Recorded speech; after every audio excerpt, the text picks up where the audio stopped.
नअबुदु व इय्याका नस्तईन अस्सलातु वस्सलामु अलैका या रसूलल्लाह। मीडिया वारनि जी महिरबानी।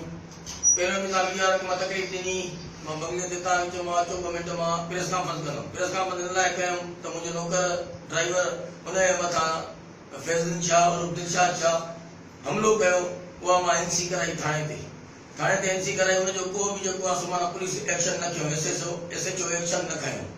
एसएचओ खे मां चवंदो आहियां त मूं ते हमलो थींदो, पर उहो हिन ॻाल्हि खे मज़ाक सम्झी करे टारे थो छॾे। पर कंहिंजे बि चवण ते हुई पुलिस, कंहिंजे बि बास जे चवण ते हुई। अॼु मां पाण मुंहिंजे मथां हमलो करे आहियां, कातिलानो हमलो करे आहियां, मुंहिंजे मथां घुटा ॾेई चढ़ी विया आहिनि। हे पोज़ीशन मुंहिंजी ॾिसी सघो था तव्हां त धक लॻा आहिनि, सुका धक लॻा आहिनि, गोॾनि में धक लॻा आहिनि, जेकी मां हाणे हॉस्पिटल में वेठो आहियां, पटी करायां थो पियो, लेटरिन वठण आयो आहियां। हे धक लॻल आहिनि, ॿिया सुका धक जहिड़ी मुंहिंजी सुकी पई आहे, ॾिसंदा हूंदव। उन खां पोइ मां थाणे ते वियो आहियां। थाणे वारनि चयो त लेटर वठी अचो। लेटर वठण मां हॉस्पिटल वेठो आहियां। मूंखे हिननि मां अॼु बि ख़तरो आहे, सुभाणे बि ख़तरो आहे। मूंखे छा, मुंहिंजे बच्चनि खे, मुंहिंजी फैमिली खे हिननि मां ख़तरो आहे, सॼो ख़तरो आहे। छाजे करे जो हिकु मिलो मुंहिंजो न लॻियो अथनि, टे हिननि हमला मुंहिंजे मथां कया।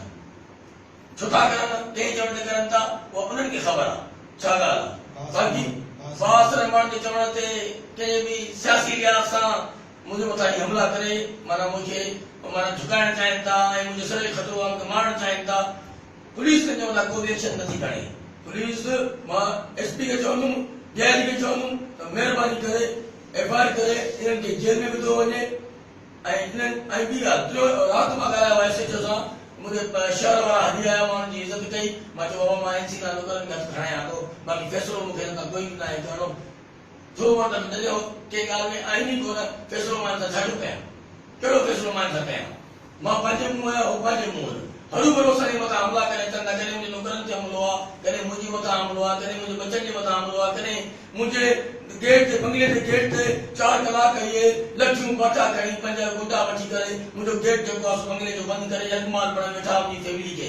उहे मुंहिंजी मेडिसिन वेठियूं आहिनि, मुंहिंजूं ॿारियूं वेठियूं, उहे बि तव्हांखे बयानु कंदियूं। मुंहिंजी फैमिली बि तव्हांखे बयानु कंदी इन शइ जो। फैमिली मुंहिंजी बयानु कंदी जेको 4 कलाक मुंहिंजो गेट बंदि कयो मुंहिंजी हवेली जो। उहा फैमिली में पंहिंजी बयानु कराईंदुमि हाणे त इहो एतिरी नाजाइज़ी छो, छाजे लाइ नाजाइज़ी आहे। छा मुल्क में कानून अदालत जी का शइ आहे न आहे?